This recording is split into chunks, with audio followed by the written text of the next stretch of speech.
based on the state of the world, so there's another question, but it ties, how close do you think we are to Jesus' second coming? All right, let me do some date setting now. No. But I will say this, some of you have done this with me before. I don't have it prepared tonight, but if you use the Bible almost alone, if you use the dates that are pretty much universally accepted as the destruction of the temple by Nebuchadnezzar in 586 BC, and then you use your Bible and nothing but your Bible, you can count backwards using nothing but Bible verses all the way to creation. And you can actually date creation to like the year 3996 BC. I want to say that's off the top of my head. And there's like the 1500 and some odd years to the flood. The flood was right around, I'm rounding 1600 BC. You can move forward just using the genealogies and other things they talk about. If you do that though, do the math now. If you go backwards, it's 3,970 something.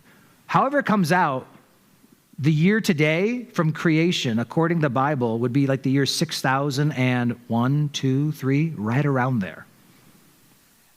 And a day with the Lord is like 1,000 years, and 1,000 years is like a day. I'll be honest, that's one of the biggest things for me on the second coming of Jesus. It's always actually been creation in the Bible. We have 6 days of work and 1 day of rest. The Bible speaks of 1,000 years of the millennial kingdom, Revelation, 1,000 years, 6,000 years of the earth one way, we get 1,000 years the other. The Jews taught this. This is like in the Jewish writings, they talk about it very explicitly. In fact, the Jews, here's a cool thing. It's a Jewish interpretation of Hosea, where it talks about how for 2 days he has stricken us, and in the third day he will revive us. 2,000 years of the Jews being stricken, and then on the 1,000th year, they'll be revived. There we have 2,000 years since Christ, 1,000-year millennial kingdom.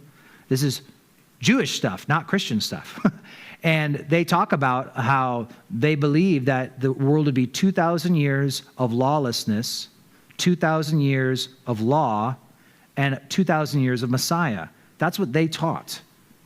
2,000 years before the giving of the law of Moses. So it's lawlessness in the sense of there was no Mosaic law, which Abraham came at 2000 BC. So from 4,000 to 2,000. Now Abraham kind of begins the kickoff of the Jewish nation. For 2,000 years, they have their people, and they believe for 2,000 years. And then this was actually written a few hundred years after Jesus, but they say, but because of our disobedience, Messiah has delayed. Because they thought Jesus was supposed to show up right around 0, and he didn't, according to them. So there's some really cool stuff. So as far as people asking, looking around the world today, the signs are there.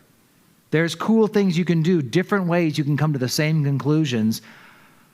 I struggle when trying to invest long term because I realize, man, I'm going to keep living life in 2 different ways. I'm going to plan like I'm going to live forever, but at the same time, I'm going to try and live day by day like I have no tomorrow.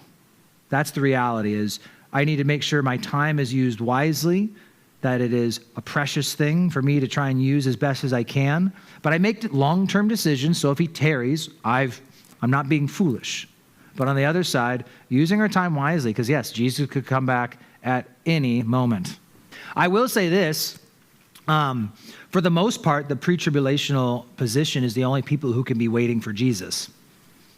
Because any other end times view, you're kind of waiting for the Antichrist, you're waiting for the mark of the beast, you're waiting for all these other things in Revelation. You're waiting for those things. You can't say, I could not say Jesus could come at any time if I held a different view because, well, I haven't seen the mark of the beast yet. I haven't seen all these things yet. I haven't seen the seal judgments yet. I haven't seen the trumpet judgments and the bowl judgment. So depending on your different end times views, that's one thing that also is a factor is like, I think Jesus could come at any time. And we're waiting for Jesus. The blessed hope is looking for Jesus.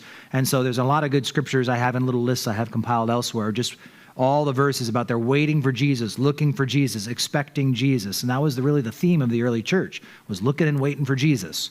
And so that's what I'm doing. Looking and waiting for Jesus, just that it could be at any time.